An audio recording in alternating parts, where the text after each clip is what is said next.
Welcome back to the channel, everybody.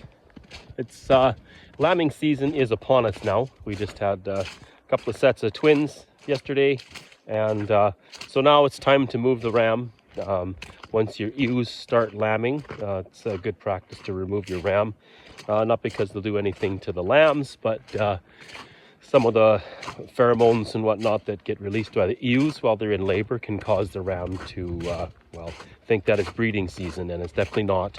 So I am getting ready to move him into his the pen that he's going to live in for the rest of the winter. And so I'm going to take you out there and show you how we have it set up, go over the builds that we did, and how we're doing it in a manner that will be both efficient and cost effective.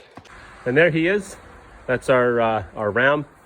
Carps Benetherin, with some letters and numbers, is his registered name. We call him Manny for short, or Man Ram. But yeah, Benetherin. Bonus points if you understand the reference. If you do understand the reference, why don't you give me a like and hit me up in the comments if you get it. So far, nobody. So here we have his winter shelter that he's going to be living in. Go over the build here. Would have been nice to have been able to do this while we were building it, but wasn't something that crossed our mind. So I'll just go over it right now. So what we did, and what we have been doing, this was an idea we had a few years ago, is we started taking advantage of the existing perimeter fencing. So the back wall is the existing perimeter fence of this shelf, of this area. But what I did is we have these two posts here, one on either end, and I built a little kind of a mini beam that goes across the top of it. It's a couple of rough cut 2x4s nailed together, and then a rough cut 1x6 nailed to the outside of it, sitting on top of the posts, nailed in, and then the 1x6 is nailed in to the post as well. I put these long 2x4 gussets in, and then we sided across it with rough cut 1x6. We have the rough cut 1x6 walls, and then what we did was we pounded these posts for the front here. We pounded these 3 posts in. Again, we built a beam, nailed a couple of 2x4s together, and then put a 1x6 on the outside, nailed it to the 2x4s and then to the posts to hold it up, and then did the siding over on that wall over there. This is the entrance, obviously. The roof, rough cut 2x4s. I mean, the span isn't very big on this, so 2x4s are plenty.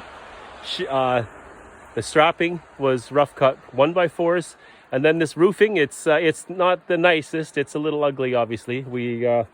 A fellow was doing his house a few years ago. He redid his house, pulled all the roofing off, and put up a post on the marketplace for, I think we got the entire roof for $300, and we've just finished using it up here in just last year.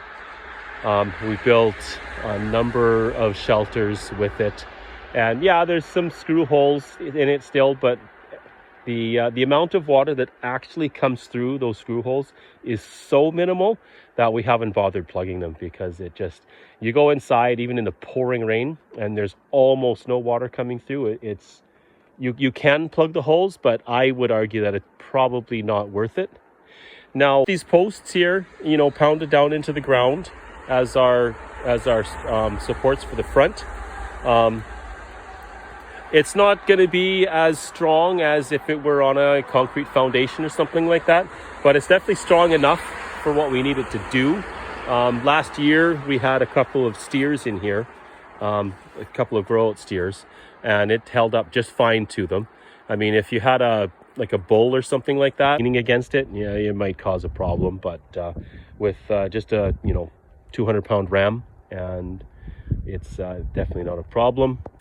I used 4-inch Ardox nails to attach all of the kind of what I would call structural members, the homemade beam and the 1x6 to the posts. It's pretty strong. I can push on this thing and it doesn't move. It handles the snow load that we get up here in northern British Columbia.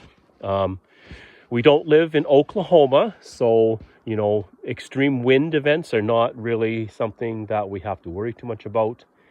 in the 30-some years that I've lived up here in the north of British Columbia. I think the highest winds that I have seen were 100-kilometer-per-hour gusts, or just roughly 60 miles per hour for any American viewers. This shelter will deal with that. I wouldn't want to see it try to deal with a tornado or something like that, but that's just not something that we deal with up here.